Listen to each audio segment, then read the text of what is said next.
सभी भक्त उच्च स्वर में जय घोष करें। प्रेम से बोलो श्री यज्ञाचार्य जी महाराज की जय हो। वाह, हाँ थोड़ा और जोर लगाओ बस। बोलो यज्ञ पुरुष भगवान की जय हो।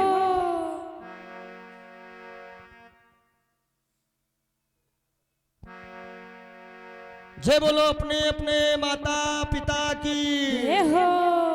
अपने अपने गुरुदेव भगवान की जय हो। और एक बार जोरदार जयकारा हो जाए, सब लोगों के दोनों हाथ उठ जाएं। बोलिए भारत माता की जय हो। बहुत बहुत धन्यवाद। सर्वप्रथम हमारे आसन में विद्यमान सभी ज्ञाता ज्ञात दिव्य शक्तियां, प्रातः स्मरणीय पूजनीय वंदनीय माता पिता सहित पूज्य श्री गुरुदेव भगवान जिनके चरण कमलों में बारंबार प्रणाम। समस्त वैदिक मंडल सहित पधारे श्री यज्ञाचार्य जी महाराज और इस यज्ञ का कुशल संचालन करते हुए भैया श्री मन संचालक जी, यत्र तत्र से पधारे हुए सभी श्रोता बंधु महानुभाव भक्तजन, भारत की पवित्र मां बहने बाल गोपाल, इस यज्ञ के आयोजक संयोजक एवं सभी सहयोगी गण एवं जो भी दर्शक गण इस कार्यक्रम को अपने अपने घरों से मोबाइल फोन अथवा टेलीविजन के माध्यम से देख सुन रहे हैं, आप सभी दर्शकों का हृदय से आभार स्वागत है। आओ एक बार प्रभु नाम संकीर्तन करते हैं, फिर उसके बाद हम कुछ चर्चा करें। सभी भक्त गाएंगे मीठी मीठी तालियों की सेवा के साथ में। एक छोटा सा भाव है भक्त का,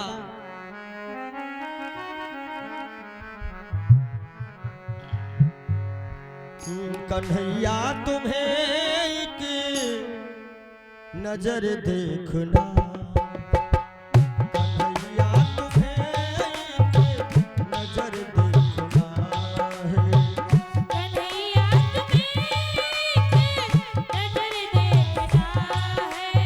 जय हो। सभी भक्त तालियों की सेवा के साथ में गुनगुनाएंगे जय हो।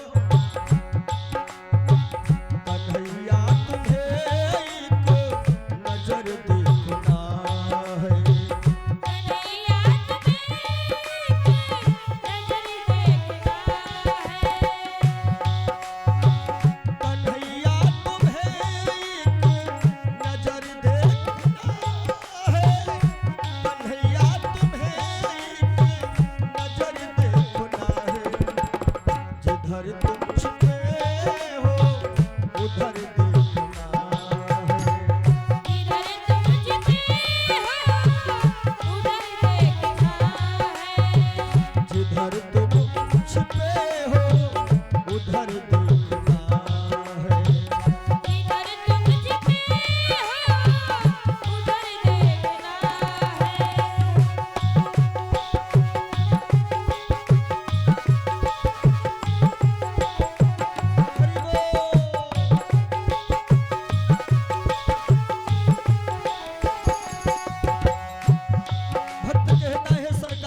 सच्चिदानंद की जय हो। बहुत बहुत धन्यवाद। बड़ा ही सौभाग्य है, आप सभी का तो सौभाग्य ही है जो कि आपके वहां ये पावन आयोजन यज्ञ महोत्सव चल रहा है,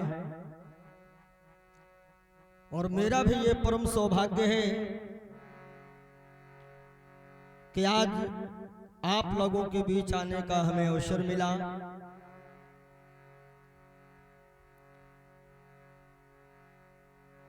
उन परमपिता परमात्मा की बड़ी असीम अनुकंपा है जो कि ये दिव्य अवसर हम आप लोगों के मध्य में आया, और जो भी दर्शकगण इस कार्यक्रम को हमारे चैनल के माध्यम से देख सुन रहे हैं, सभी दर्शकों को भी ये बताना चाहूंगा, यह कार्यक्रम हमारे ही गृह जनपद से आप सभी तक पहुंचाया जा रहा है, और ये मेरा सौभाग्य है कि हमें भी आने का अवसर मिला।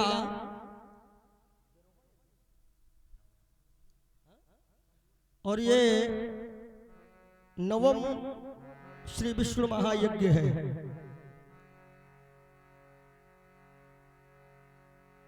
और हमें इस बार अवसर मिला आने का,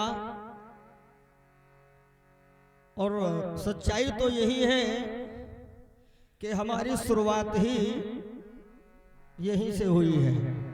कथा कहने की शुरुआत आज हम बहुत प्रसन्न हैं। जब जानकारी प्राप्त हुई कि यहां भी एक यज्ञ होता है, तो हम सबसे जीवन की प्रथम कथा जो है आपई के ग्राम सभा बबरापुर से शुरू किए थे, और हमारे साथ में बैठना नहीं चाह रहे थे भ्राताश्री, जिन्होंने शुरुआत करवाई थी हमें। बड़ा अवसर मिला आने का, ये सौभाग्य है हमारा भी। कहते हैं कि समय समय पर होता है भैया समय समय की बात, और किसी समय का दिन बड़ा किसी समय की रात। भैया संचालक जी, भैया ब्रजेश जी बड़ा मेहनत किए यहाँ यज्ञ। हम जब आए तो बोले चलो इन लोगों के सहारे हमको भी मुलाकात हुई, तो हमने कहा यह धरती कोई साधारण ना समझ लेना। हमारी कथा की शुरुआत यहीं से हुई, अब तुम यहाँ आए तो बोले संयोग है कि बबरापुर हम भी आए थे, वहीं से यहाँ आ गए। तो हमका समझ लो जिंदगी तुम्हारी बने वाली है।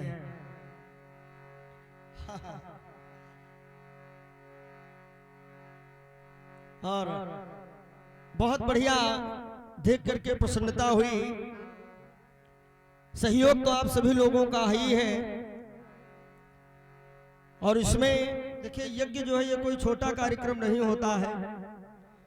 प्राचीन काल में भी यज्ञ केवल दो ही लोग करवा पाते थे, या तो राजा महाराजा या फकीर।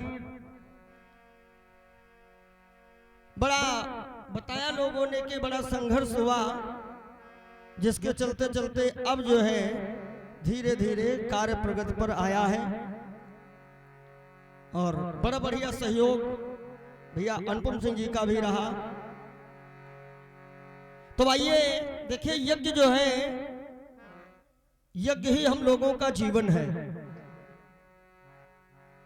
क्योंकि जहां जहां तक यज्ञ का धुआं जाता है वहां वहां तक के लोग लाभान्वित होते हैं। और यज्ञ में जब हवन किया जाता है, धुआं जब ब्रह्मांड में जाता है उससे मानसून बनता है, और जब मानसून बनता है तो बरसात होती है, और जब बरसात होती है तो उसी जल के माध्यम से ये हम लोगों का जीव इस मृत्यु लोक में आता है। रघुनाथ दास जी ने लिखा है कि प्रथम जीव जल माही आवे, और जलते पुनः अन्न मोह जावे।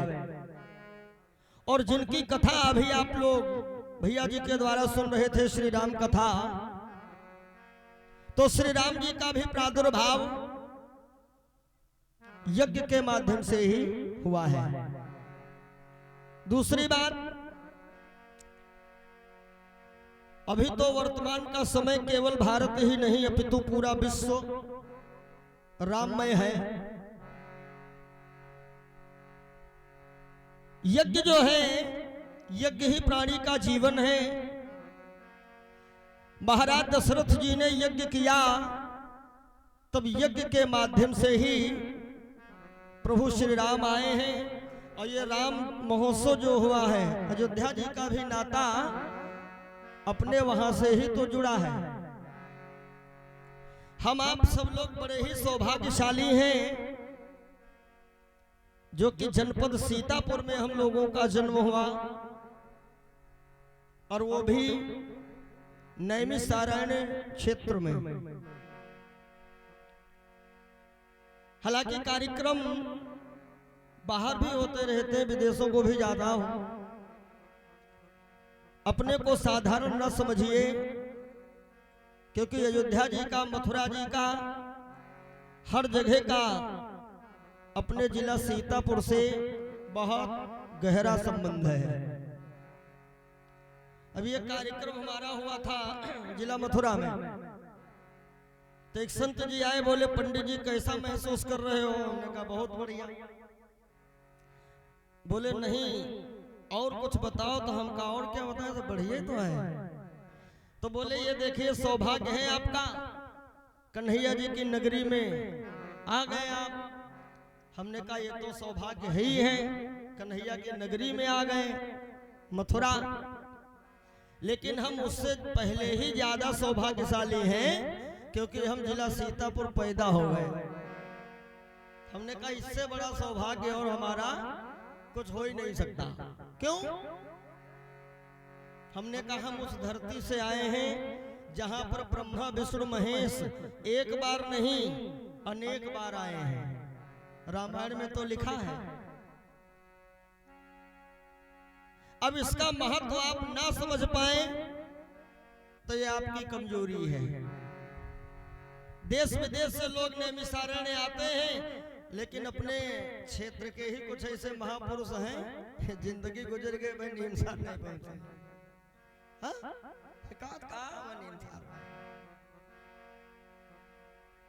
सज्जनों,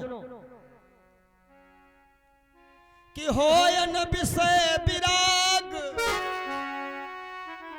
भवन बसत भा चौथ पने, हृदय बहुत दुख लाग। काहे? क्योंकि जन्म गयो हरि भगत बिनु। संसार में सबसे सुखी इंसान कौन है? संसार में सबसे सुखी इंसान कौन है? तो बोले जिनके पास बहुत ज्यादा पैसा है। हमने कहा ना, ज्यादा पैसा होने पर आदमी सुखी नहीं रह पाता है। ज्यादा पैसा हो जाता है ना, तो सुख जो है, सुख और शांति, ये समझ लो घर छोड़ी चलेगा। और आजकल तो हमने देखा है 90% एक बीमारी चल रही है, 90%। हम तो उसका नाम रखे हैं राज रोग। राज रोग जानते कौन बीमारी? चाय लेके जाओ, चाय तो कहा मैं तो बगैर चीनी वाली लेता हूँ, गर्म पानी। मतलब पैसा है, ऐसा नहीं कि पैसा नहीं है जो बगैर शक्कर पी रहे हैं। पैसा खूब है, चाय बगैर शक्कर ही चल रही है। पैसा बैंक में खूब भरा है, लेकिन भोजन क्या करते हैं? करेले के जूस, चौरैया के झलरा, गदापुर ने पकौड़ी। तो हमारे बच्चा से यो सुख नहीं है। धनहीन कहे धनवान सुखी, धनवान कहे सुख राजा को भारी, और राजा कहे महाराजा सुखी, महाराजा कहे सुख इंद्र जी को भारी। तो इंद्र से पूछा गया तुम सुखी हो? तो इंद्र कहे चतुरानन को, हनी ब्रह्मा सुखी, और ब्रह्मा जी कहे सुख विष्णु जी को भारी। लेकिन तुलसीदास विचारी कहे हरि भजन बिना सब जीव दुखारी। सच्चा सुख क्या है? सच्चा सुख है हम लोगों का कि हमारे अंदर भगवान की भक्ति आ जाए। सुनो, मनु महाराज इतने बड़े राजा हैं, फिर भी हृदय बहुत दुख लाग। काहे? क्योंकि जन्म गयो हरि भगत में। अच्छा, तब का एक नियम ये था कि भगवान की यदि भक्ति करना है तो अपन जमीन जायदाद जत्ता कुछ सब लड़कन सौंप दो, निकल जाओ जंगल। आजकल बड़ी सुविधा है। आज इस कलयुग में हमें घर परिवार छोड़ करके कहीं दूर नहीं जाना है, घर में भी भजन कर लिया जाए। लेकिन आज की भक्ति यही है भैया, जब दिल की कोठरिया साफ नहीं ऊपर के नहाए का होई, और जब कपट कतरनी चलते रहे तो माला फेराए। सुनो, मनु महाराज बरबस राज सुतहि तब दीन्हा, और नारी समेत सपत्नी सहित गमन बन कीन्हा। बहुत दिनों तक इधर उधर जंगलों में भटका करे, कहीं सफलता न मिली। तब किसी ने इनसे बताया कि ऐसा करो, तुम जिला सीतापुर पहुंचो। नंबर 1 काम तुम्हारो जिला सीतापुर हो सका। तो मनु शत्रुपा ये दोनों लोग जिला सीतापुर पहुंचे। अच्छा, एक बात और समझ लेना, जिला सीतापुर सबसे क्षेत्र में आगे चल रहा है हर विभाग, और सब का हम आगे। एक चीज हम और आगे हैं, कहीं दिल्ली बंबई बाहर निकले और किराए से कोई कमरा ढूंढो तो पहले तो मकान मालिक कहीं खाली है, और जब आधार कार्ड देखिए जिला सीतापुर तो कहते 15 दिन बाद आए। मतलब सब कायम आगे सीतापुर जा रहा है। ऐसा सीतापुर में विशेष है क्या भैया? तो बाबा ने रामायण में लिखा है, तीरथ वर नैमिष विख्याता, तीरथ वर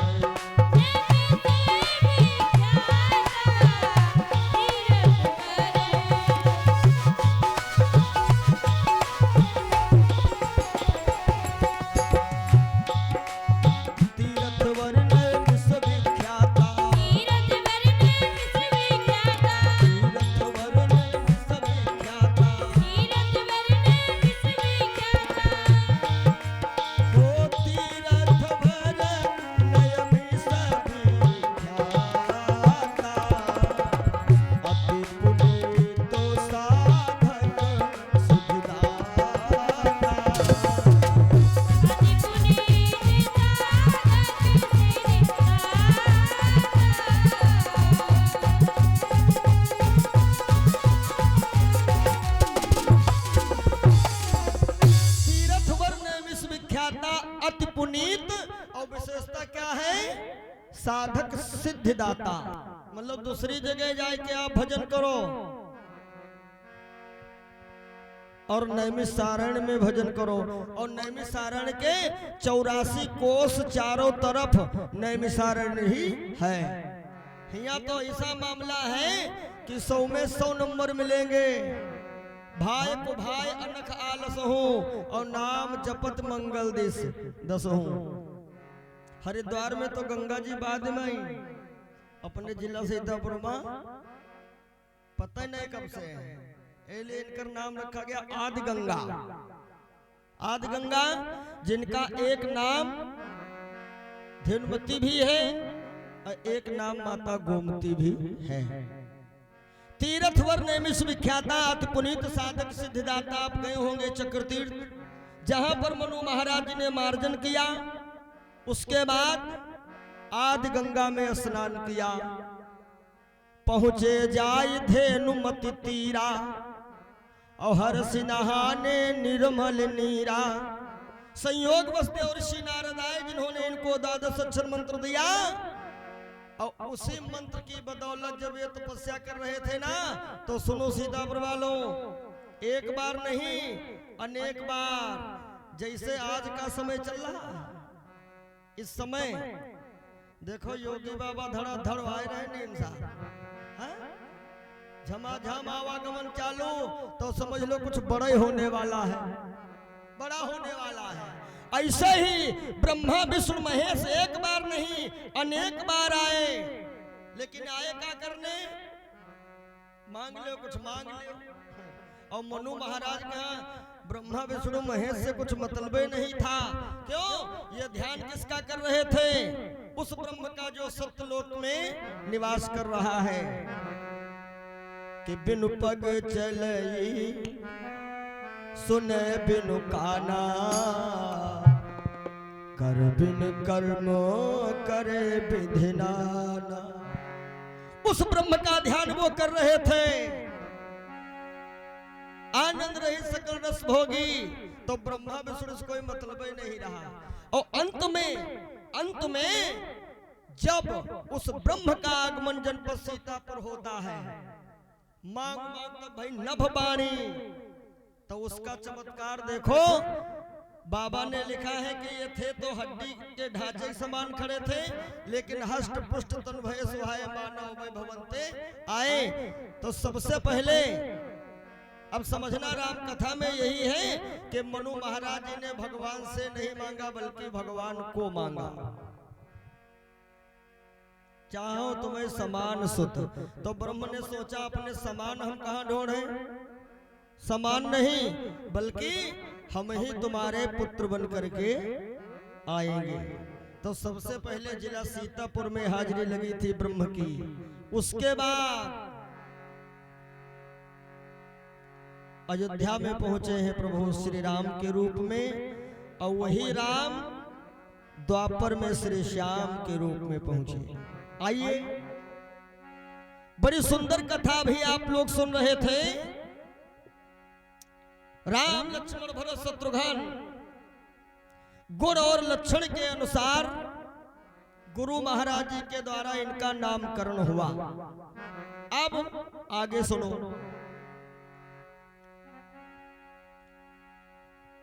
एक महाराज जी थे जिनका नाम था पंडित श्री हरदेव प्रसाद, और इनकी धर्मपत्नी का नाम था श्रीमती कनकलता। इन दोनों लोगों ने ब्रह्म का ध्यान किया, और जब ब्रह्म का आगमन हुआ, तो जैसे मनु महाराज जी ब्रह्म का ध्यान किए, मनु महाराज जी, तो ब्रह्म आए। मनु जी ने क्या मांगा? आपके समान पुत्र। और जब पंडित हरदेव प्रसाद जी ने ध्यान किया ब्रह्म का, तो आवाज आई तुम भी मांगो। तो पंडित हरदेव प्रसाद जी ने क्या मांगा था? कि कमला सम कन्या में पाऊं,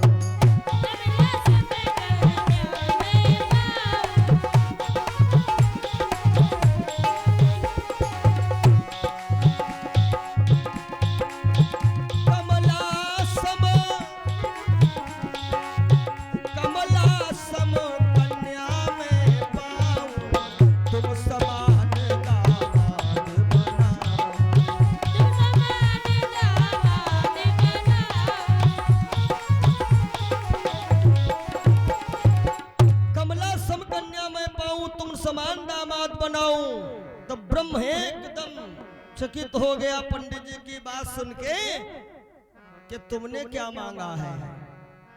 पहली बात तो दुनिया में सबसे बड़ी चीज आपने ही मांग ली, कमलासम कन्या। और दूसरे चीज में क्या मांगा? तुम समान दामाद बनाऊं। तो ब्रह्म ने कहा ठीक है, त्रेता जनक हो तुम जाई, और यह तिय बने सुनैना माई। इन्होंने बेटी की मांग की है। अब एक समस्या हम आज के समय में देख रहे हैं, जिसमें गांव घर में ज्यादा है। हाँ, घर में बेटी हो जाए तो घर की बूढ़ी अम्मा ऐसा मुंह लटकाए के किनारे बैठते हैं जैसे डकैती भरी हो। कोई पूछता का हुआ कि बेटेवा फिर से फाट पड़ी है। ऐसा न कहा करिए क्योंकि आप भी किसी की बेटी थी। बेटियों को सम्मान देवे, क्योंकि बेटी और बेटा में अंतर जानते हो कितना है। बेटा है भाग्य से और बेटियां हमें मिलती हैं सौभाग्य से। और जिनके बेटी हो बेटा हो, अनुभव करिएगा, माँ बाप का ख्याल जितना ज्यादा बेटियां रखती हैं इतना ज्यादा ख्याल बेटा नहीं रखते हैं। हाँ, बेटा का जब है तुमसे कोई मतलब हो तब पापा पापा मक्खनबाजी खूब होगी। और हमारी बेटियां ये निस्वार्थ, क्यों, बेटियों को पता है कि 10 बीघे है मिलेगी बड़े भैया को, हमें थोड़े मिलने, लेकिन फिर भी हमारी बेटियां माँ बाप का ख्याल बहुत रखती हैं।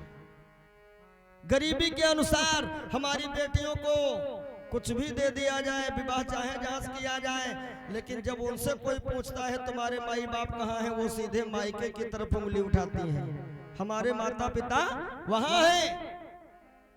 और बेटा बेटा जब तक है जब तक शादी न कर दो, और शादी भाई समझ लो तुम परिवार के बाहर, और ना मानो हमारी बात सामयिक चेक कर लेना। नई शादी किसी की हुई हो और उनकी धर्म पत्नी मायके गई हो, फिर उस लड़का से पूछो का हाल, कन बढ़िया, पूछो घर हम है सब लोग, तो लड़का जान का कहा तो सब घर हम है, हमार परिवार हुआ नहीं। अब मम्मी पापा कोई परिवार नहीं, कहीं तुम्हार परिवार कहाँ, कहीं हमार परिवार से ससुराल है। हम थोड़ा कहते रामायण में लिखा है, सुत मान ही माँ तो पिता तब लो, अब लानन दीख नहीं जब लो, और ससुरार प्यारी लगी जब ते, रिपुरूप कुटुंब भयो तब ते। बोलो गोविंद भगवान की, ब्रह्म सच्चिदानंद की, श्री राम जय राम, जय राम जय जय राम, श्री राम जय राम, जय राम जय जय राम।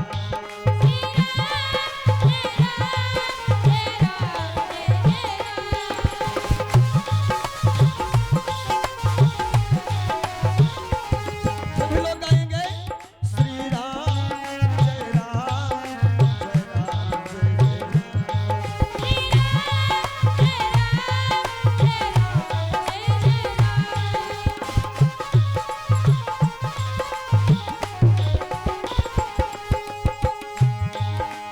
मंगल भवन मंगल हारी, उमा सहित जय जपत पुरारी, सुमिर पवन सुत पावन नाम, अपने बस कर राखिय राम, श्री राम जय राम, जय राम जय जय राम,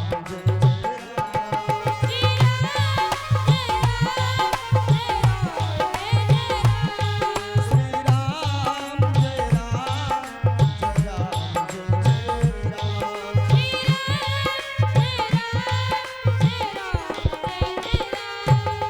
बोलो सियापति रामचंद्र भगवान की, केवल जय नहीं जय हो। बोलो बजरंग बली की, यज्ञ पुरुष भगवान की। तो इन्होंने क्या कहा है कि कमला सम कन्या मैं पाऊं, तो ब्रह्म ने कहा ठीक है, त्रेता जनक हो तुम जाई, और यह ते बने सुनैना माई। और कालांतर में वही पंडित हरदेव प्रसाद जी जनक जी के रूप में आए हैं। महाराज जनक 10 भाई थे, 3 माताएं, और इन्हीं के घर में वैशाख शुक्ल पक्ष नवमी तिथि में माता श्री जानकी जी का भी प्राकट्य होता है।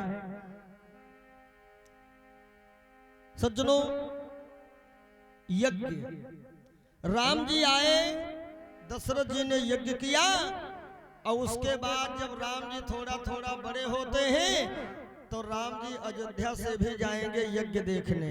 और कौन सा यज्ञ देखने? महाराज श्री जनक जी के वहां भी एक यज्ञ हो रहा था। महाराज श्री जनक जी के वहां भी एक यज्ञ हो रहा था। अब वो यज्ञ था कौन सा? धनुष यज्ञ। बोलो सतगुरुदेव भगवान की। जय हो। और जैसा कि बताना चाहूंगा, हम आप लोगों के मध्य में सम्मानित श्री पवन सिंह जी MLC सीतापुर, जिनका भी आगमन हम आप लोगों के मध्य में हुआ है, और सम्मानित श्री प्रभात राज अग्निहोत्री जी जिलाध्यक्ष भारत तिब्बत सहयोग मंच एवं समाज सेवी, और TP सिंह जी भी हम लोगों के बीच में आए हैं, और साथ साथ में परम सम्मानीय भैया श्री विकास हिंदू राष्ट्रीय अध्यक्ष हिंदू शेर सेना, जिनका भी आगमन हम लोगों के मध्य में हुआ है। इन सभी अतिथियों के आगमन में आओ सभी भक्तजन एक बार तालियों का उद्घोष करेंगे, तालियों के साथ में स्वागत करेंगे। बड़ा ही सोशल मीडिया के माध्यम से भी हम देखा करते हैं, अपने हिंदू समाज के लिए बहुत कुछ किए हैं और कर भी रहे हैं, और खुल करके बोलने का भी उत्साह जिनके अंदर है। हिंदू शेर सेना के राष्ट्रीय अध्यक्ष जी विकास हिंदू जी, बहुत बहुत स्वागत है आपका।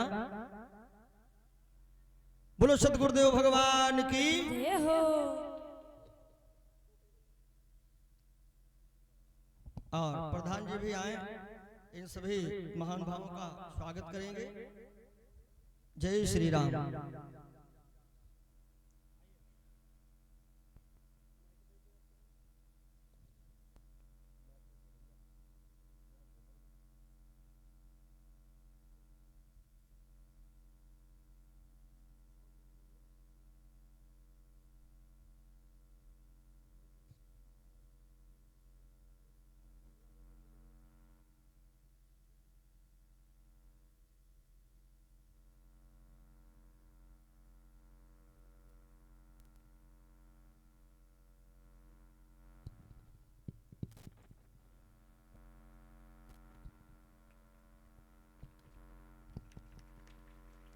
अच्छा तो धीरे ताली बजाओ, देखो एकदम गूंज जाए पंडाल में तालियों को उद्घोष, इतना जोर होना चाहिए।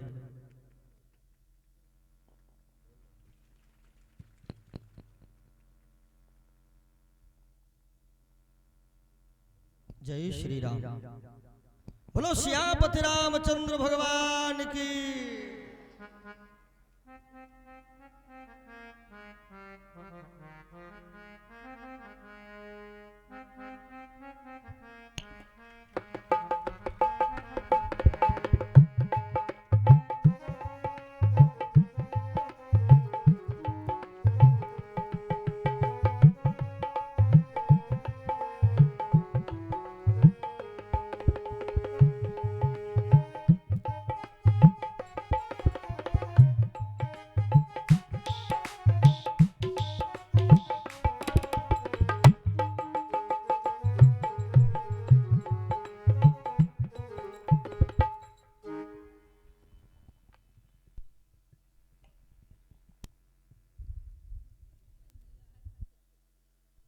एक बार बहुत प्यार से बोले जय सिया राम।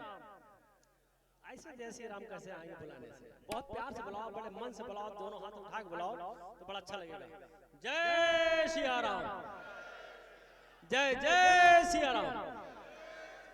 बहुत बहुत धन्यवाद, मैं प्रणाम करता हूँ। और बहुत अच्छा कथा का वाचन चल रहा था। हकीकत में ये छोटा सा बच्चा देख रहा था, इसका भी बहुत अच्छी धुनी आई थी। पूरे संगीतज्ञ को मैं प्रणाम करता हूँ और इस अरबी गांव को, अपने अरबी गांव को प्रणाम करता हूँ।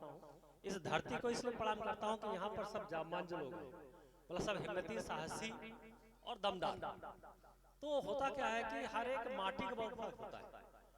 जो जिस होता नहीं, जिस कहीं न किस माटी बने, जब घड़ा बनाया जाता है तो घड़ा किस मिट्टी बना हुआ है उसके हिसाब से उसकी मतलब एज या उसका साहस, उसका बल, उसका टिकाऊ देखा जाता है। इसे हम लोग इस धरती अरबी गांव के हम पैदा हैं। इस गांव की खास बात है कि सब व्यक्ति मेहनती, सब व्यक्ति साहसी, सब महिलाएं को मैं प्रणाम करता हूँ कि सब लोग बड़े जाबाज। हमारी दीदी कहाँ, इधर हो, इधर। इस उम्र में यहाँ कितना नेता गिरी करती हैं। हम लोग मतलब जो 25 साल वो बच्चा नहीं कर पाते, इतनी मेहनत करते हैं। मेहनत करना बड़ी बात होती है। तो सभी हमारी बहन माताओं को प्रणाम करता हूँ और भाइयों को प्रणाम करता हूँ। हर व्यक्ति के अंदर जरूर आकलन करना चाहिए कि मैं रोज कितना अच्छा बन रहा हूँ। हम रोज अच्छे नहीं बनने तो बहुत बुरे बनने हैं। रोज अच्छे बनने के लिए अच्छी पुस्तक होनी चाहिए, सत का संग होना चाहिए। और सत्संग में जितने भी लोग आए हैं और बड़े भाग मानुस्तन पावा और उससे बड़े भाग सत का संग पाया। तो भाई कहाँ गए इनके भाई साहब की ताली बजाने के लिए, बहुत जबरदस्त ताली बजाने के लिए, बहुत जबरदस्त काम कर रहे हैं। और ये जो माध्यम बनता है, जरिया बनता है, वो बड़ा काम करता है। बड़ी व्यवस्था करती, बड़ी बड़ी हमारी सामाजिक व्यवस्था होती है। इतनी व्यवस्था करने के बावजूद भी अभी गांव के लोग उनका कुछ कोचा कच्चे लगाएंगे। अरे भैया बहुत चंदा मिला, समझते थे बड़े आदमी आएंगे सब दैत्य हैं, तब वो सब बचा ली है। सब लाख घर से रहा, ये गेहूं बेचे या खा बेचे, ये इनका क्यों जानते हैं कैसे मैनेज करेंगे। लेकिन फिर भी गांव के लोग कुछ बोल देंगे। कुछ न कुछ लोगों को अच्छा नहीं लगता है कि यार इतने अच्छे लोग आते हैं, जो बड़े शानदार इंसान है। एक बार ताली जोरदार होने इस बात के लिए कि जो कमेंट करें वो सुन ले मन से। तो ये बड़ी बात होती है। सभी बहनें और माताएं और बेटियां बैठी हैं, तीरथ वर नैमिष विख्याता, अति पुनीत साधक सिद्धदाता। 88,000 ऋषि मुनियों की पावन भूमि अष्टम वैकुंठ नैमिषारण्य में पूज्य श्री महाराज जी के सानिध्य में आश्रम शिव शक्ति धाम बाबा देव देवेश्वर नैमिषारण्य में गरीब एवं असहाय बच्चों की शिक्षा बिल्कुल निःशुल्क की जाती है, जिसमें कर्मकांड एवं संगीतमय श्री राम कथा एवं श्रीमद् भागवत कथा की भी तैयारी अनुभवी शिक्षकों के द्वारा करवाई जाती है। समय समय पर गरीब कन्याओं का विवाह तथा गरीब असहाय लोगों को वस्त्र वितरण आदि सेवा भी की जाती है। आप भी गुरु जी के द्वारा चलाए जा रहे इस पुण्य कार्य में भागीदार बन सकते हैं और गरीबों की मदद कर सकते हैं। अधिक जानकारी के लिए अभी संपर्क करें 09984072111 09415000089। तीरथ वर नैमिष विख्याता, अति पुनीत साधक सिद्धदाता। 88,000 ऋषि मुनियों की पावन भूमि अष्टम वैकुंठ नैमिषारण्य में पूज्य श्री महाराज जी के सानिध्य में आश्रम शिव शक्ति धाम बाबा देव देवेश्वर नैमिषारण्य में गरीब एवं असहाय बच्चों की शिक्षा बिल्कुल निःशुल्क की जाती है, जिसमें कर्मकांड एवं संगीतमय श्री राम कथा एवं श्रीमद् भागवत कथा की भी तैयारी अनुभवी शिक्षकों के द्वारा करवाई जाती है। समय समय पर गरीब कन्याओं का विवाह तथा गरीब असहाय लोगों को वस्त्र वितरण आदि सेवा भी की जाती है। आप भी गुरु जी के द्वारा चलाए जा रहे इस पुण्य कार्य में भागीदार बन सकते हैं और गरीबों की मदद कर सकते हैं। अधिक जानकारी के लिए अभी संपर्क करें 09984।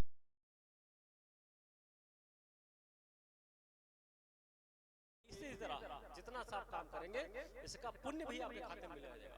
तो बहुत बहुत साधु बहुत धन्यवाद देता हूँ। बड़ा अच्छी तबीयत खराब थी, लेकिन फिर भी भैया का मुलाकात हुई थी। मैंने कहा हम पहुंचेंगे, निश्चित है कब पहुंचेंगे पता नहीं। तो आरटीवी भाई, हमारे दीपक भाई और सब लोग, जितने भाई लोग सब खड़े हैं, ये सब लोग बड़े हमारे हिंदू और हमारे संस्कृति संस्कार को जीवित करने के लिए लगातार काम करते रहते हैं। मैं पूरी टीम को प्रणाम करता हूँ, दीदी प्रणाम करता हूँ, सभी को बहुत धन्यवाद, बहुत धन्यवाद। जय श्री राम। हाँ, दो शब्द हम चाहेंगे, हमारे भैया श्री विकास भी बोलेंगे। हमारे नवयुवाओं को जो है कुछ दिव्य संदेश जरूर दीजिएगा आज की स्थिति को देखते हुए। जय श्री राम। सर्वप्रथम तीर्थ वर साहब पवन सिंह जी, कार्यक्रम के आयोजक अर्पित जी, प्रधान जी और जितनी पूरी टीम है, और हमारे मंच को संचालन जो कर रहे हैं उन सभी भाइयों का मैं बहुत बहुत धन्यवाद देता हूं कि आप लोग यहाँ आए और हमारे धर्म का प्रचार आप लोग जगह जगह कर रहे हैं। आज बहुत जरूरी है कि जैसे मैं देख रहा हूँ यहाँ सब बच्चे भी बैठे हैं, युवा बैठे हैं, महिलाएं बैठी हैं, और बड़ा अच्छा लगता है देख के कि आप लोग समय निकाल कर, गर्मी हो या ठंड हो, बरसात हो, आप लोग आते हैं और यहाँ कथा सुनते हैं। तो मैं आप सबको बहुत बहुत बधाई देता हूँ कि आप लोग धर्म बचाए हुए हैं, जो ऐसे आयोजन कर रहे हैं। पूरी टीम को बहुत बधाई देता हूँ जो ऐसे आयोजन कर रहे हैं, हमारे धर्म का प्रचार कर रहे हैं। और बाकी तो भाई साहब ने सब बोल ही दिया है, आप लोगों को समझा दिया है। और आखिरी में मैं चाहता हूं कि एक बहुत जोर से जय श्री राम का नारा लगना चाहिए, ताकि इधर से एक बार नारा लगेगा, जो हमारे भाई लोग हैं वो लगाएंगे, फिर उधर से हमारी माताएं बहनें लगाएंगी। तो देखते हैं किसमें कितना जोर है कि हमारे भाई ज्यादा जोर से जय श्री राम बोलते हैं, हमारी बहनें ज्यादा जोर से बोलती है।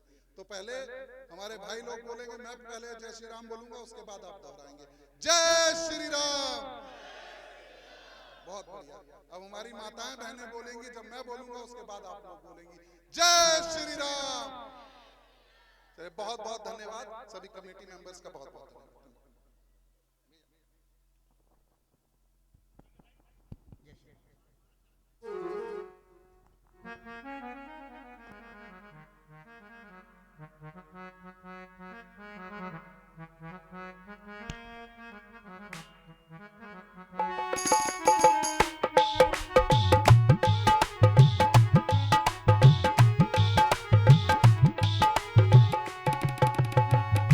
हर पल तुम्हारी याद आती रहे, राधो आती रहे।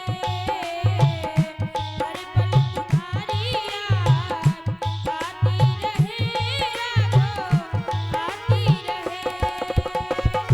तेरी छवि मन को लुभाती रहे।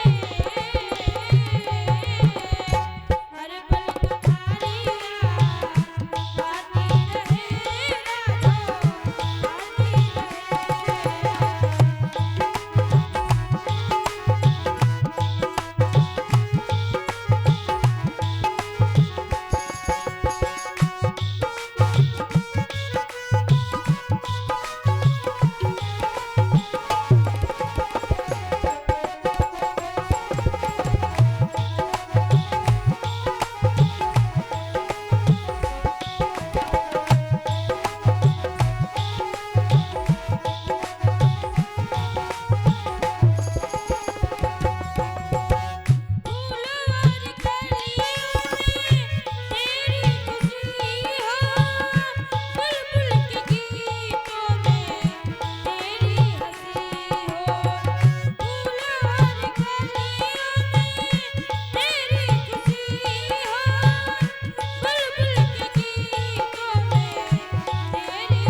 बोलिए श्यापति रामचंद्र भगवान की, जय हो।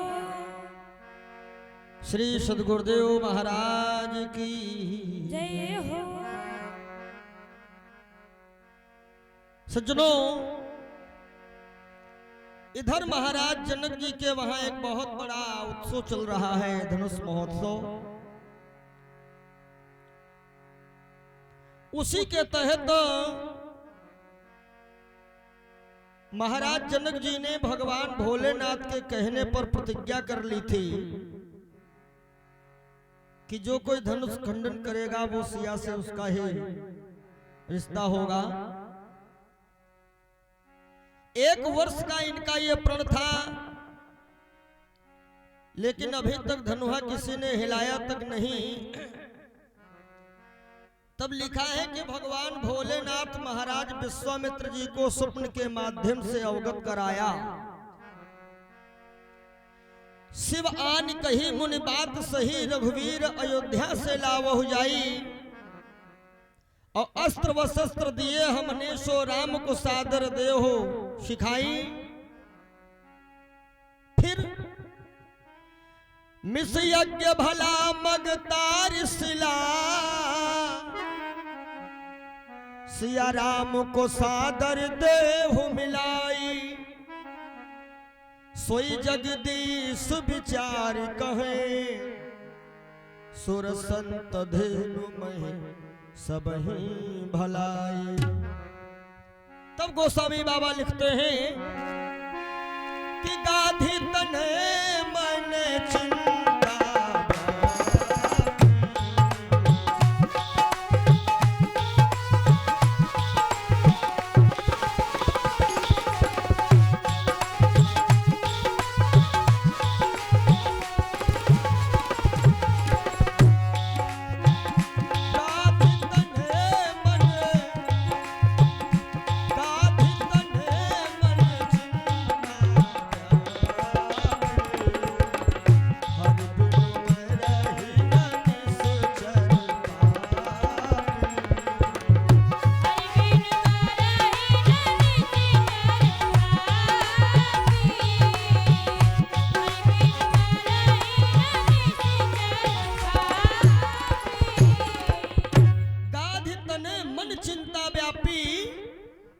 हर बिन मरहि न निश्चर पापी, यानी प्रभु का अवतार हो चुका है। तब महाराज विश्वामित्र जी पहुंचते हैं अवध धाम। महाराज दशरथ जी ने जैसे जाना, एक संत जी आए हैं। एक बात और बता दें, कहने को तो कह दिया जाता है कि भगवान की कृपा से इतने मकान है, भगवान की कृपा से इतना कुछ है। ये भगवान की कृपा से नहीं होता, ये सब तुम्हारे कर्मों की कमाई है। क्योंकि भगवान की कृपा से झूठी दौलत नहीं मिलती है। आज है कल नहीं है, क्या करोगे? तो कब भगवान कृपा चली गई क्या? भगवान की कृपा कब मानिएगा? जब किसी शुद्ध संत का दर्शन हो जाए, संत तुम्हारे घर आ जाए, समझ लेना अब भगवान की कृपा है। सत्संग में जाने का अवसर मिल जाए, समझ लेना अब भगवान की कृपा है। जो कि विभीषण जी का ये अनुभव है। अब मोहि भा भरोसा हनुमंता,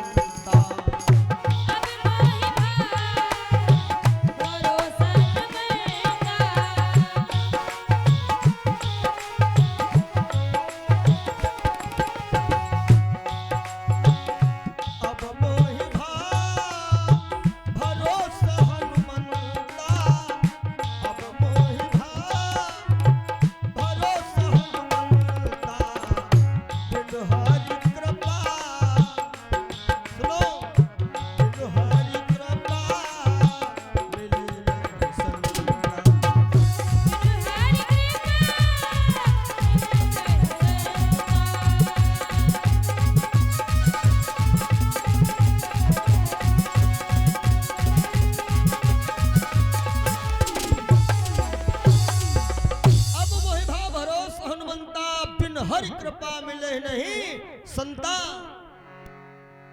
महाराज दशरथ जी आए, जानकारी मिली संत जी आए हैं, तो विप्र मंडली को लेकर के मार्ग में ही आगे पहुंच गए। संत जी के चरण पखारे, पूजन अर्चन बंदन करके घर लाए। ए भैया, उसी समय 5 मूर्तियों ने आकर के विश्वामित्र जी को प्रणाम किया। कौन? राम, लक्ष्मण, भरत, शत्रुघ्न और साथ में है श्री बजरंगबली। हनुमान जी महाराज राम जी के तो बचपन के साथी हैं। एक कथा आती है, राम जी की जब बाल लीला चल रही थी तो एक दिन एक सलूका आवा, नृप के द्वारे किस नचावा। मंदारी आया था बंदर लेके, अब वो चला गया तो राम जी ने जिद पकड़ी कि हमें बंदर चाहिए। दुनिया भर के बंदर आए, राम नहीं चुप हुए। आखिर में गुरु वशिष्ठ जी के कथनानुसार जब हनुमान जी आए, थोड़े दिन हनुमान जी राम जी के साथ रहे हैं, प्रणाम करके चले गए। दशरथ जी कहते हैं महाराज जी कैसे आना हुआ? विश्वामित्र जी ने कहा एक बड़ी समस्या है। जब हम यज्ञ करते हैं तो निशाचर लोग बाधा उत्पन्न करते हैं और आजकल भी यही चल रहा है। हाँ, जरा सा भी कोई अच्छा कार्य हो तो विधर्मी जरूर उसमें कोई न कोई टांग फांसेंगे। विश्वामित्र जी ने राजा दशरथ जी से क्या कहा है कि मैं यज्ञ जिस समय करता हूं, दुख हमको निश्चर देते हैं।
समय करता हूं, दुख हमको निश्चर देते हैं। पूजन सामग्री हवन कुंड सब नष्ट भ्रष्ट कर देते हैं। महाराज दशरथ जी खड़े हुए और विश्वामित्र से कहते हैं चलो हम तुम्हारे यज्ञ की रक्षा करने स्वयं चल रहे हैं। विश्वामित्र जी ने हाथ पकड़ लिया, नहीं महाराज, अब आपका समय है आराम करने का। खूब मदद किए आप देवताओं की, ऋषि मुनियों की, अब बुढ़ापे का शरीर है। दशरथ जी ने कहा क्या बात कर रहे हो, फिर यज्ञ की रक्षा करेगा कौन? विश्वामित्र जी ने कहा ये जो 4 मूर्तियां आई थी इसमें 2 बच्चे हमको बहुत अच्छे लगे हैं, राम और लक्ष्मण। अब ध्यान देना, जैसे कहा कि हम राम और लक्ष्मण को लेने आए हैं, इन्हीं के द्वारा हमारे यज्ञ की रक्षा होनी है महाराज।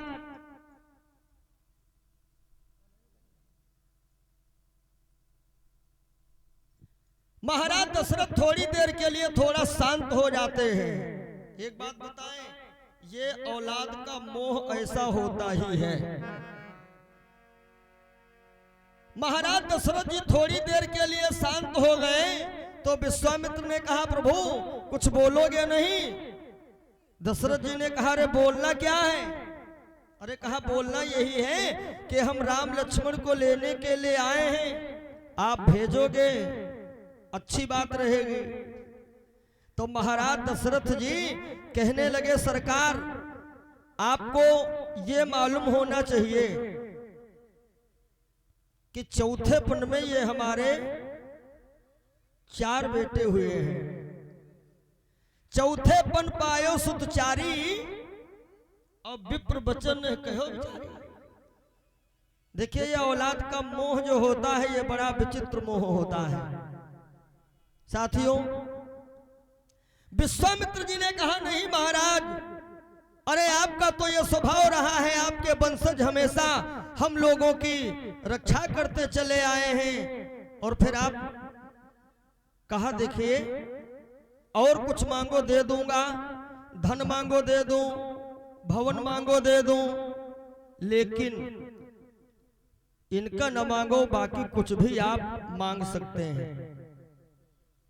यहां तक के दशरथ जी ने क्या कहा है, दशरथ जी ने कह दिया है कि महाराज हम आपको जो सबसे प्रिय चीज है वो भी देने को तैयार हो।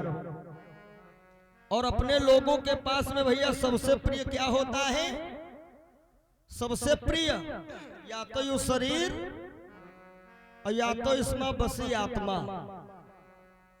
मरना कोई नहीं चाहता, हम खुद ही नहीं चाहते, तुम लोग चाहते हो बात अलग है।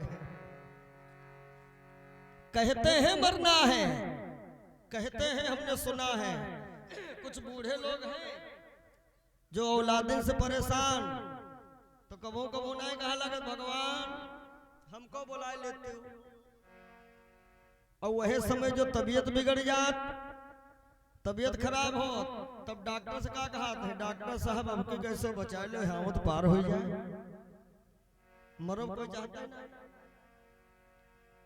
तो दशरथ जी ने कहा ये दो चीजें आदमी के पास ज्यादा प्रिय हैं, हम वो तुमका दे दे, देह प्राण सम हर प्रिय कछु नाही,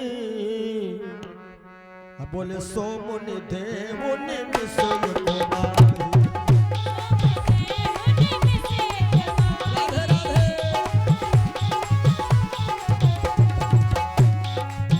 देह प्राण सम, देह प्राण सम, देह प्राण सम प्रिय कछु नाही, सो मुनि देव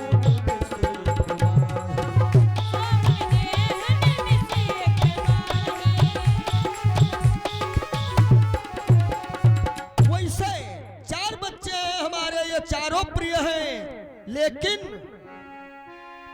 कि सब सुत प्रिय मोहि प्राण की नाई, लेकिन राम देत नहीं बनई गोसाई। चारों बच्चे हमारे लिए प्रिय हैं, लेकिन राम, हाँ ये आप क्या मांग रहे हो, ये हम कतई नहीं दे सकते हैं। लेकिन भैया ये औलाद का मोह ऐसा होता ही है। विश्वामित्र नाराज हुए, बोले मैं तुम्हारी अयोध्या को अभी भस्म कर दूंगा, तुम नहीं जान रहे हो हम वही बाबा हैं जिन्होंने तुम्हारे पूर्वजों के डोम के घर पानी भरवा दिया, हरिश्चंद्र जी को कहां से कहां मैंने पहुंचा दिया। विश्वामित्र कुछ और बोलने वाले ही थे, इतने में गुरु वशिष्ठ जी आए और दशरथ जी को समझाने लगे। बस यही बात समझ में आ जाए, समझ लीजिए जीवन कल्याण। वशिष्ठ जी आए और दशरथ जी का हाथ पकड़े, अरे अरे राजन क्या कर रहे हो, तुम्हें ध्यान नहीं है कि एक ज्योतिषी बाबा आए थे, राम जी का हाथ दे करके क्या बता गए थे कि तुम्हारा राम एक संत की सेवा में जाएगा। और फिर वशिष्ठ जी ने क्या समझाया है, दशरथ तुझ जैसे ज्ञानी को बच्चों पर इतनी ममता है, और जा चुकी जवानी दीवानी, फिर भी माया में भ्रमता। सुनो, चौथा बना गया, इतने इतने बच्चे हो गए और तुम इतने बड़े ज्ञानी चतुर ज्ञानी होते हुए भी इन बच्चों पे इतनी ममता, तुम्हारा जितना रोल था वो पूरा कर चुके हो। अरे अब तो ममता छोड़ो, लेकिन आदमी मर्द मर जाते या ममता छूटती कहाँ? यह तो भगवानी माया है। हम लोग कथा कहने आते हैं और सब बताते हैं माया मोह दूर रहा, लेकिन आर्थिक थरिया की तरफ नजर रहा थे पंडित जी की कत्ते आए यह तो भगवान की माया है। सबको पता है घर परिवार वाले हम लोगों के साथ क्या करते हैं। कपड़ा पहन मर जाओ कहीं फारिग फेंको पहरे पहरे मरे बेकार हो गए हैं? और सोने चैन पहरिक मर जाओ सोने चैन पहरिक मर जाओ अब कहते यहाँ पहरे पहरे मर गए फेंक दो तो का ये पापा की निशानी है।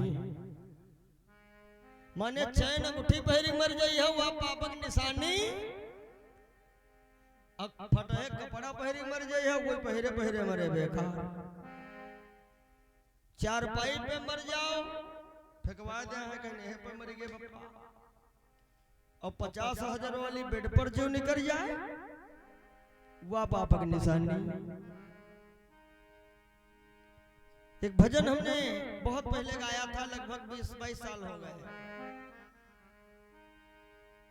जिंदगी में हजारों का मेला जुड़ा और हंस जब जब उड़ा तब अकेला उड़ा। तो वो सीडी कैसे चलता था तो बीच में कुछ लोग कहा लगे पंडित जी ये सब मरे मराए भजन गाए बैठे तले भगवान ने देश से आएगा वो कोरोना और जो कोरोना हुआ तो हमार भजन सब हो गए सिद्ध। बाप मर गया लड़का न लहास छुआ लड़का मर गया बाप न लहास छुआ।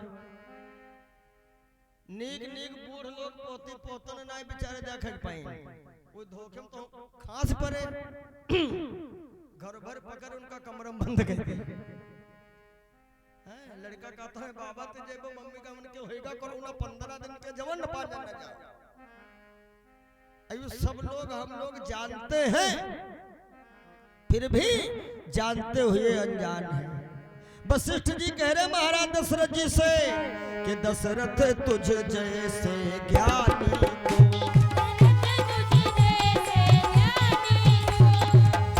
दशरथ तुझ जैसे ज्ञानी बच्चों पर इतनी ममता है।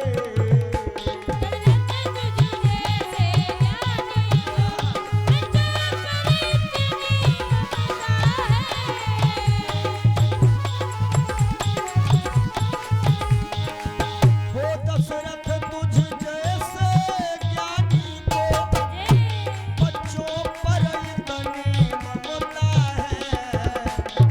और जा चुकी जवानी दीवानी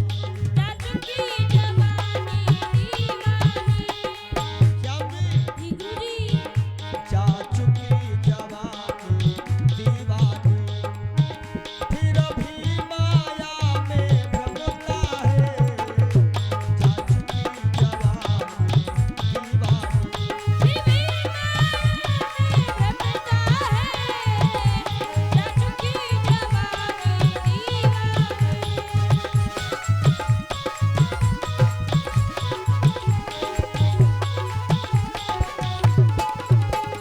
अरे दशरथ तुझ जैसे ज्ञानी को इन बच्चों पर इतनी ममता है और जा चुकी जवानी दीवानी फिर भी माया में भ्रमता है। तुम्हें तो पता होना चाहिए कि तुम्हारे बच्चों का सौभाग्य है जो एक संत लेने आए हैं। क्यों? क्योंकि संभला है जिनका बचपन जीवन बना उन्हीं का। लेकिन भैया ये उपदेश दिया तो जाता है परंतु ये मोह जो है ये एक विचित्र चीज है। महाराज वशिष्ठ जी ने दशरथ जी को समझाया कि इतने दिन का जो तुम्हारा कर्तव्य था वो पूरा हो चुका है। अरे अब तो ये माया मोह छोड़ो लेकिन ये माया मोह छूटत कब है भैया जान। हम लोग सब बंदर हैं। बाबा लिखे ना नाचा नट मरकट की नहीं हम लोग बंदर हैं। काहे लोग कहा लगा तेरे कहा हुआ जग चलिए माया हमको छोड़ते ही नहीं। और जबकि सच्चाई ये है कि माया मोह को हम लोग खुद ही नहीं छोड़ते हैं। क्यों? पुराने समय में कहते हैं कि बंदर पकड़ने के लिए लोग क्या करते थे एक सुराही में चना भर के रख दिए अच्छा, सुराही का पेट बड़ा होता है, मुंह छोटा होता है। तो बंदर आया, हाथ डाल दिया सुराही में, खाली हाथ पहुंच गया भरी मुट्ठी, और जब खींचे लगे तो हाथ फंस गया। तो बंदर का कहा था सुराही से, छोड़ो हमको जाए दे, यूं ना समझे कि मुट्ठी हमें बंद की है। उसके बाद जब शिकारी आए, देख लिया मुट्ठी बंद है इसकी, तो शिकारियों ने क्या किया, इनके ऊपर जाल डाल दिया, और उसके बाद उठाया 1.5 हाथ डंडा। तो जो मुट्ठी अंदर रहे सुरहे में, वही पे पड़ा डंडा, धार से मार तन मनाए गए, हाथ खुलेगा। तो हाथ तो सुराही बाहर आ गया, लेकिन अब जाल में फंसे, अब कहां जाए। यह कथा हमारी तुम्हारी है। माया को खुद ही पकड़े हैं, खुद ही जकड़े हैं। अब बताओ तो वही माया को हम काहे चक्कर में फंसे। लेकिन ये हाथ खुलेगा कब, जब हुआ से विदा कराओ नहीं है, और जब डंडा मरी है तब हाथ तो खुल जाई है, लेकिन फिर फैला रही है। सच्चाई यही है जीवन की, कि माता पुत्र पिता और धन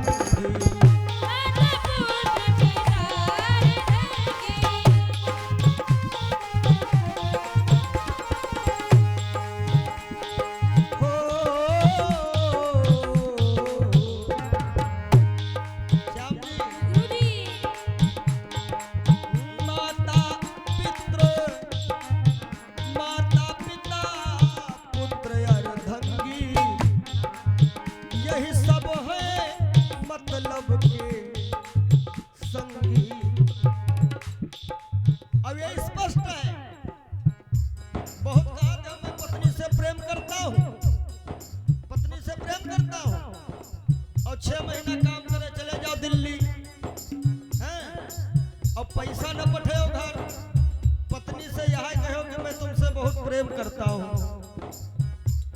तो पत्नी यहाँ कहे प्रेम खाई का करे, पैसा पटाइयो नहीं पटाइयो, 6 महीना हो गया।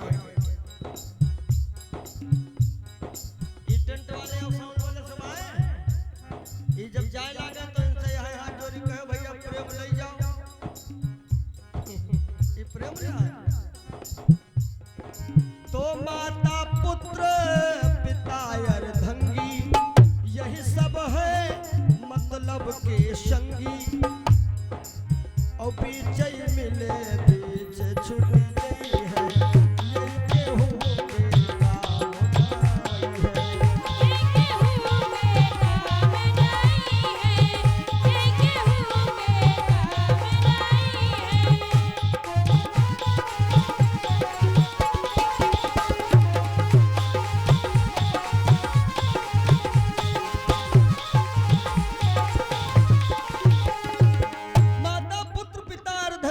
सब है मतलब के संगी, और बीच मिले बीच छुट गई है, ये कोई के काम ना आई है।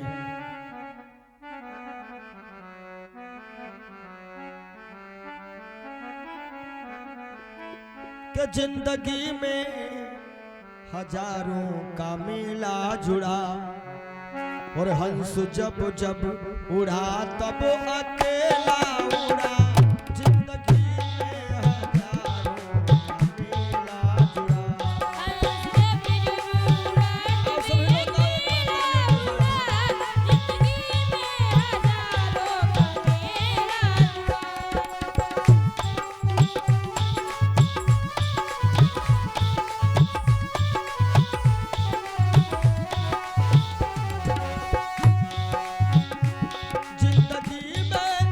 हजारों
अंत में लखपति को न धेला जुड़ा। जय हो श्याम जी गुरुजी। अंत में लखपति को न धेला जुड़ा। हंस जब जब उड़ा तब अकेला उड़ा। जिंदगी में हजारों का मेला जुड़ा। हंस जब जब उड़ा तब अकेला उड़ा। जिंदगी में हजारों का मेला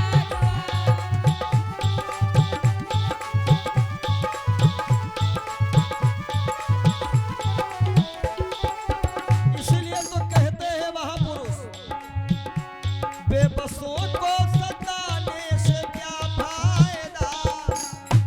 झूठे अपजस कमाने से क्या फायदा।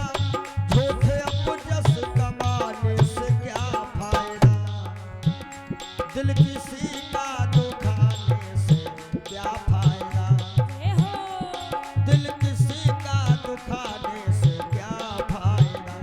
नीम के साथ जैसे करेला जुड़ा। जिंदगी में हजारों का मेला जुड़ा। हंस जब जब उड़ा तब अकेला उड़ा। जिंदगी में हजारों का मेला जुड़ा।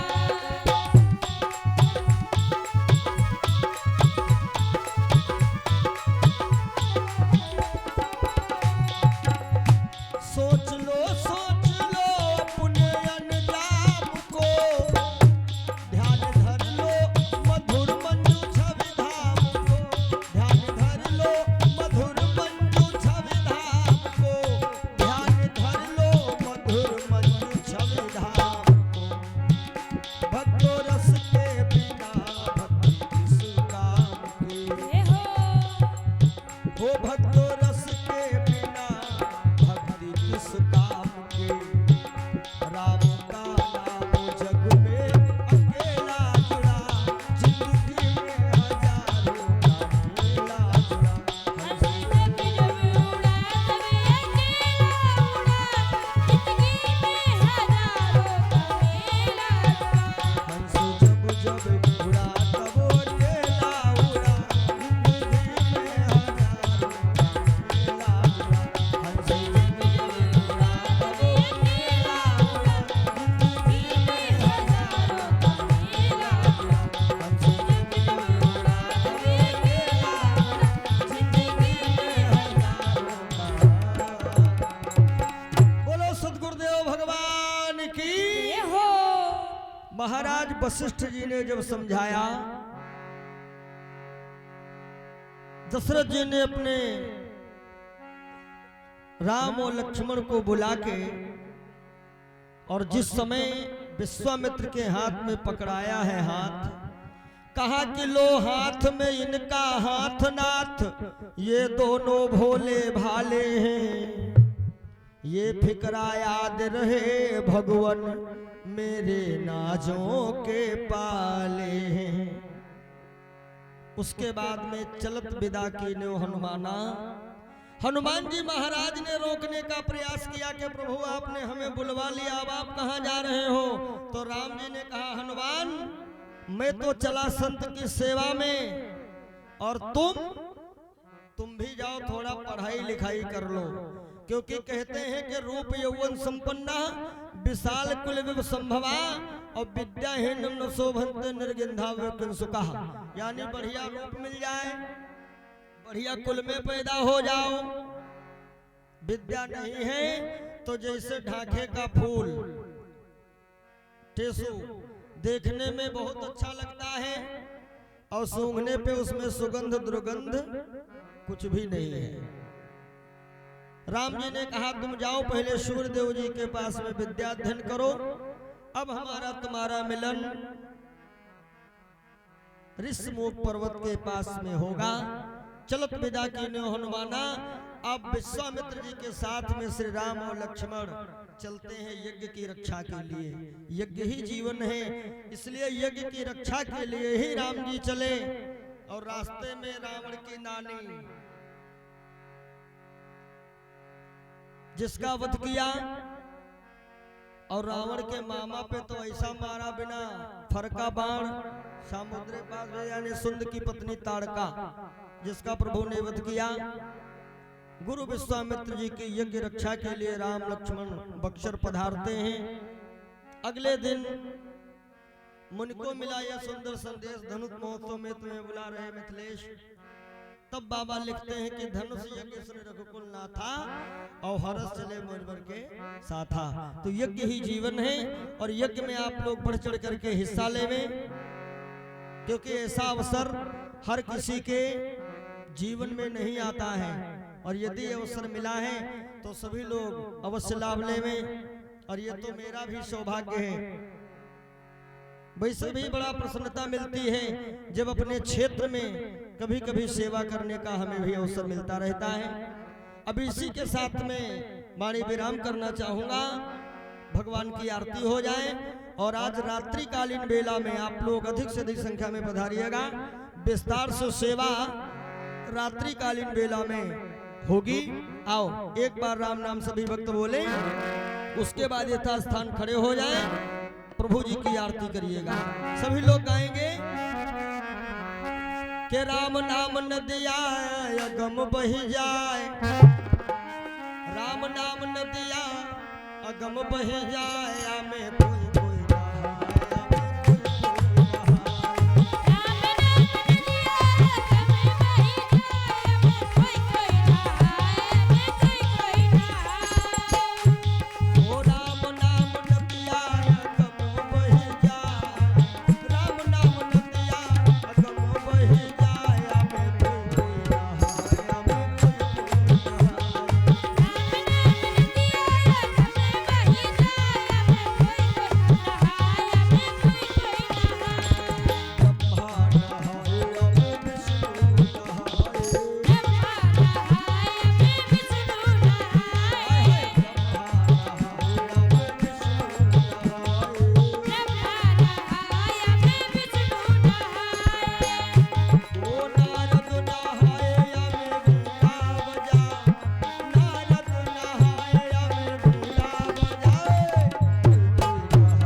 भगवान की।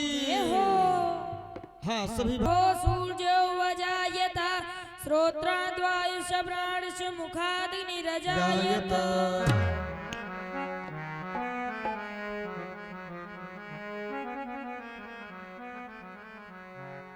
मन में बसा के तेरी मूर्ति और उतारो मेरा घो तेरी आरती।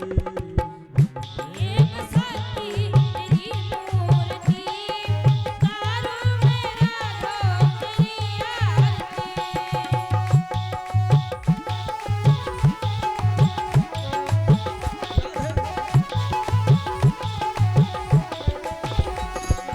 मन में बसा के तेरी मूर्ति उतारो मेरा घो तेरी आरती।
पास है।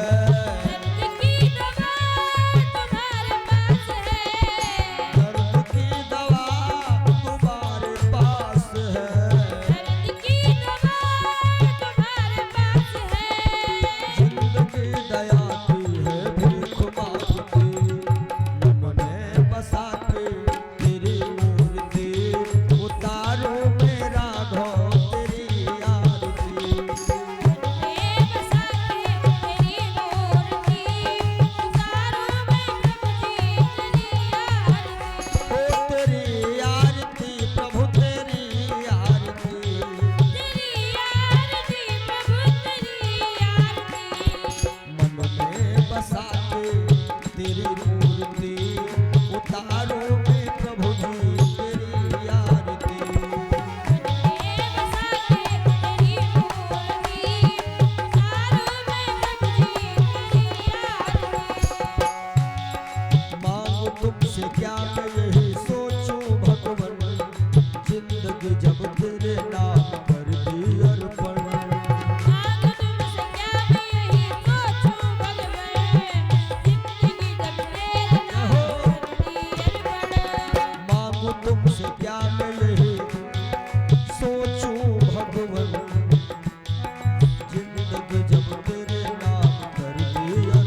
परमानंद की, ब्रह्म सच्चिदानंद की, यज्ञ पुरुष भगवान की।